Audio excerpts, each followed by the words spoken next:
Bien-aimés du Seigneur,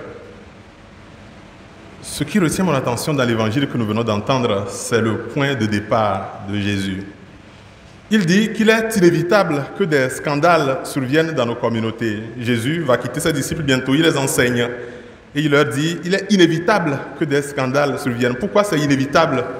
Parce que malgré les efforts que nous ferons, le diable ne se repose pas, il tirera profit de chacune des occasions qui lui sont données pour diviser, pour détruire, pour faire peur, pour semer la zizanie. Il est donc quasiment inévitable que des scandales surviennent. Alors, qu'est-ce que Jésus propose pour que ces scandales ne fassent pas mal à la communauté? Il propose la correction fraternelle et il propose le pardon sans relâche. On peut même y ajouter le fait d'avoir la foi gros comme une graine de moutarde. Je voudrais m'attarder sur les deux premiers éléments, la correction fraternelle et sur le pardon sans relâche. La correction fraternelle, si ton frère commet un acte mauvais contre toi et qu'il vient se repentir, pardonne-lui. Et s'il ne le fait pas, fais-lui de vifs reproches pour qu'il puisse s'amender. Alors d'abord la correction fraternelle. La correction fraternelle est importante parce qu'elle permet de réparer ce qui ne va pas dans la communauté. La plupart d'entre nous disent que non, il faut laisser l'autre à son cas, il faut le laisser dans sa situation. Non, il faut corriger. C'est un devoir pour le chrétien de procéder à la correction fraternelle. C'est un acte de charité fraternelle de corriger son prochain. Sauf qu'en matière de correction fraternelle, il y a la correction active qui consiste à approcher l'autre et à lui dire, mon frère, ce que tu as fait n'est pas exactement ce qu'il faut faire ou tu ne t'es pas bien comporté aujourd'hui, on n'a pas été très content de toi. C'est la correction active. Mais il y a aussi la correction passive qui consiste pour celui qui a mal fait de recevoir la correction et de s'amender ou de demander pardon. La correction passive, elle n'est pas non plus évidente. Il y a beaucoup de personnes qui ne vont jamais reconnaître leur tort, même quand vous les approchez, ils vont attirer encore l'opprobre sur vous et aggraver la situation.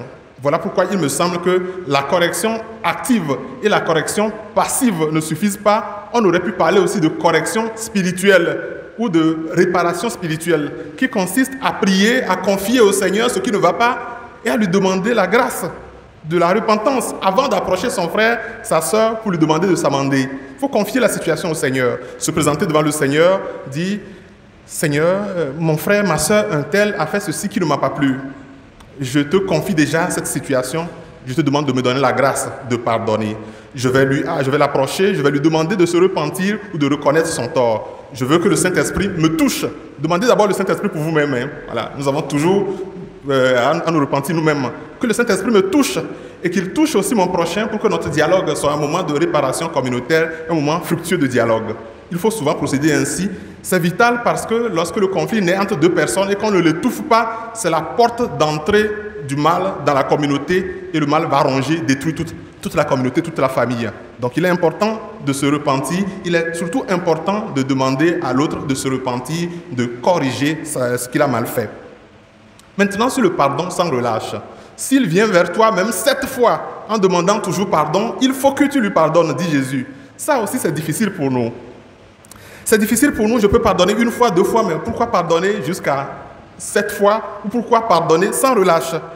Je dois pardonner sans relâche parce que Jésus nous a dit que ça peut devenir un objet de scandale pour la communauté qu'un chrétien ne pardonne pas. On se rappelle, Saint Paul avait dit que c'est le fait d'offrir, le fait de prendre la viande immolée aux idoles et de les consommer devant les gens, que c'est un objet de scandale pour les faibles et que ce n'est pas bien. Ce que Luc lui dit, c'est le pardon non donné qui est objet de scandale. Le chrétien qui ne pardonne pas, il aurait mieux valu pour lui de mettre une meule autour du cou et de se faire jeter dans la mer. Vous imaginez comme c'est terrible. Ça doit nous faire frémir, mes amis, mes frères. Parce que pour la plupart d'entre nous, il faut bien qu'il y ait toujours un conflit quelque part dans la maison pour que nous puissions trôner comme un petit roi. Et même quand il y a occasion de se repentir, de se corriger, nous ne voulons pas nous amender parce que nous vivons du conflit. Ne pas pardonner est une manière d'affirmer notre identité, de montrer les muscles.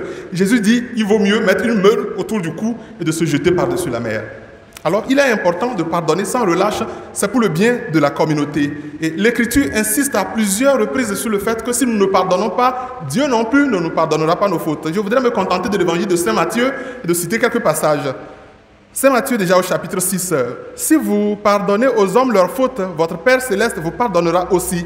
Si vous ne pardonnez pas aux hommes, votre Père non plus ne vous pardonnera pas vos fautes. » Un autre passage de Saint Matthieu toujours. « De la même manière que vous jugez, vous serez jugés. De la même manière dont vous mesurez, on vous mesurera. » Je prends un autre passage. C'est ainsi que mon Père du ciel vous traitera si chacun de vous ne pardonne pas à son frère et donc à sa sœur du fond de son cœur.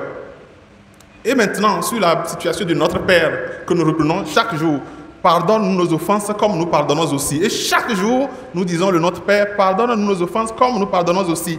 Si on décline cette phrase de différentes manières, vous allez voir qu'on ne peut pas ne pas pardonner. Je dis, pardonne-nous nos offenses comme nous pardonnons aussi, parce que je dis, pardonne-nous toujours nos offenses, comme nous pardonnons toujours les offenses qu'on a faites contre nous. Ce n'est pas seulement un pardon pour aujourd'hui que je demande, c'est le pardon pour chaque jour. Le pardon de Dieu pour chaque jour nécessite mon pardon chaque jour. Je dois pardonner sans relâche. Ou je dis, Seigneur, pardonne-moi si je pardonne. Le comme peut être remplacé par si.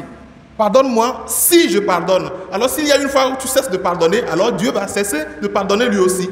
Bon, mes frères, c'est pour vous dire que si Jésus est mort sur la croix, s'il a versé son sang, il y a 10 milliards, 8 milliards, 9 milliards de raisons pour lesquelles Jésus l'a fait.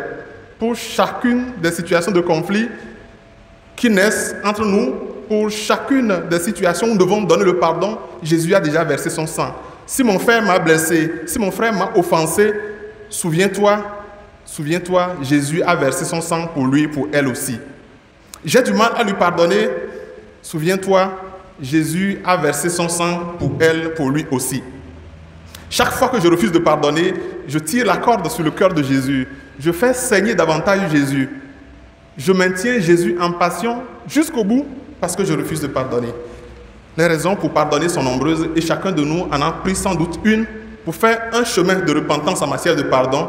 Nous n'aurons pas fini de le faire avant que le Seigneur lui-même vienne à notre rencontre pour nous pardonner, pour nous relever. Que sa grâce nous soutienne dans cet effort.